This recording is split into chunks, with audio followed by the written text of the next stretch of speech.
नमस्कार जी। यूट्यूब के हमारे चैनल में आप सभी यूट्यूब फैमिली को बहुत-बहुत धन्यवाद और नमस्कार जी। और आज मैं अपने फ्रैक्चर से रिलेटेड आप सभी साथियों को, अपनी दोस्तों को बातें बताना चाहता हूँ, शेयर करना चाहता हूँ। जैसे कि मेरा एक्सीडेंट 16 फरवरी सन 2024 को हुआ था और तब से लेकर के और आज तक की अपनी सभी बातें आप सभी के साथ शेयर करना चाहता हूँ और बताना चाहता हूँ। और जो कुछ जानकारी आप सभी साथियों को पास है, वो मैं लेना भी चाहता हूँ। 16 फरवरी 2024 को घर से बाहर निकला था मैं और सामने से एक ट्रैक्टर ट्राली से मेरा एक्सीडेंट हुआ, जो कि कोहरे की वजह से रात में हो गया था। और इसकी वजह से मेरी फीमर बोन जो है वो फ्रैक्चर हो गई, टूट गई, जिसका स्क्रीनशॉट भी मैं आपको दिखा रहा हूँ। इसके बाद तुरंत ही आनन-फानन में मुझे एक बरेली में ही नज़दीकी हॉस्पिटल में मुझे एडमिट किया गया और वहाँ पर मेरा 17 फरवरी 2024 को ही ऑपरेशन हुआ, जिसमें स्टेनलेस स्टील की रॉड डाली गई। उसके बाद लगभग 2-3 महीने तक वहाँ ट्रीटमेंट मेरा चलता रहा और जो पैर में मेरी स्वेलिंग थी, दर्द जो था बहुत ही रहा और हड्डी में जुड़ाव है वो भी कहीं से कहीं तक मालूम नहीं पड़ रहा था।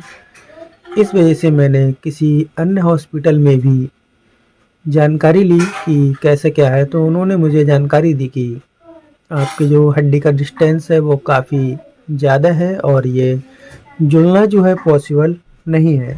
जहाँ तक है ये हड्डी नहीं जुड़ेगी, इसलिए इसके लिए दोबारा फिर ऑपरेशन करना होगा। ये जानकारी मिलने के बाद मैंने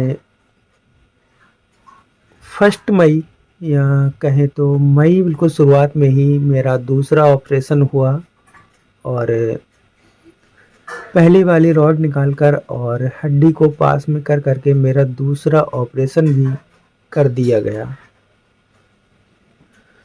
वहाँ से इलाज होने के बाद मेरे पैर में कुछ सुधार तो आया, लेकिन दर्द फिर भी काफ़ी था। उसका ट्रीटमेंट मेरा चलता रहा और लगभग 2 महीने बाद कुछ दर्द में भी मुझे आराम मिला और हड्डी में भी जुड़ाव देखने को मिला।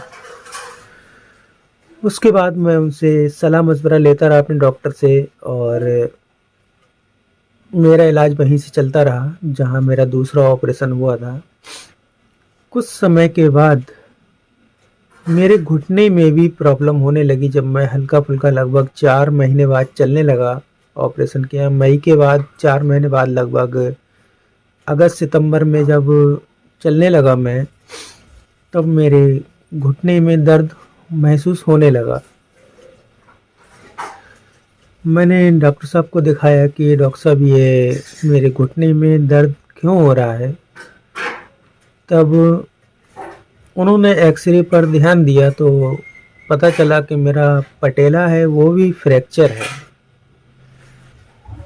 अब ऑपरेशन के या फ्रैक्चर के मेरे 6-7 महीने गुजरने के बाद जब ये जानकारी मिली कि मेरी पटेला भी फ्रैक्चर है, तो मैं काफ़ी असमंजस में पड़ गया कि अब क्या होना चाहिए। तब उन्होंने सलाह दी कि ऐसा है कि आप अभी वेट कीजिए और रॉड रिमूव होने के बाद देखते हैं इसमें क्या होता है क्या नहीं। तो मैंने कहा ठीक है सर, इसके अलावा कुछ कर भी नहीं सकते। और मैं धीरे-धीरे चलता रहा। चलने के बाद मुझे एक घुटने में तो प्रॉब्लम थी ही, उसके साथ-साथ मुझे दूसरे घुटने में भी प्रॉब्लम आई। मेरा जो दूसरा बिल्कुल सही पैर था, वो भी दर्द घुटना करने लगा और समझ में नहीं आया कि क्यों करने लगा है। लेकिन डॉक्टर साहब का कहना वही है कि आप जब तक ये रॉड रिमूव नहीं होती तब तक बस इंतज़ार कीजिए।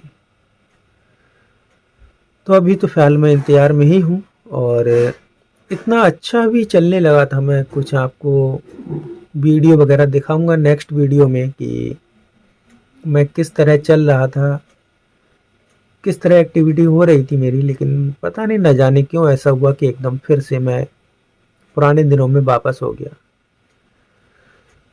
अब देखिए आगे क्या होता है, उसकी भी जानकारी मैं आप सभी फैमिली मेंबर्स को देता रहूँगा। लेकिन अभी बहुत बड़े संकट में हूँ कि मैं जहाँ से गुजरा था फिर वहीं आकर के रुक गया हूँ। क्या होगा क्या नहीं होगा, ये जानकारी मुझे कोई नहीं दे पा रहा है अभी, क्योंकि अभी कोई भी जांच वगैरह नहीं हो सकती जब तक एसएस की रॉड मेरी घुटनों सॉरी फीवर में पड़ी है, तब तक नहीं। तो फिलहाल कुछ जानकारी मैंने आज दे दी आप सभी साथियों को, बाकी कुछ जानकारी आपको डेली ब्लॉग में मैं देता रहूँगा कि क्या क्या हुआ है मेरे साथ और क्या क्या हो रहा है और क्या क्या मुझे करना चाहिए। ये आप सभी साथियों को भी कमेंट के माध्यम से बताते रहिए हमें। और अपनी जानकारी देने के लिए या हमारे रिलेटेड बातें जानने के लिए भी इस चैनल को लाइक सब्सक्राइब ज़रूर कीजिएगा। और जो भी अपनी बातें हैं हमारे फ्रैक्चर से रिलेटेड या अपने फ्रैक्चर से रिलेटेड, वो आप कमेंट बॉक्स में लिखते रहिए। जो भी हमें जानकारी होगी उसका जवाब हम ज़रूर देंगे, या अगर हमारे फ्रैक्चर से रिलेटेड आपको कोई जानकारी हो तो आप भी दे सकते हैं।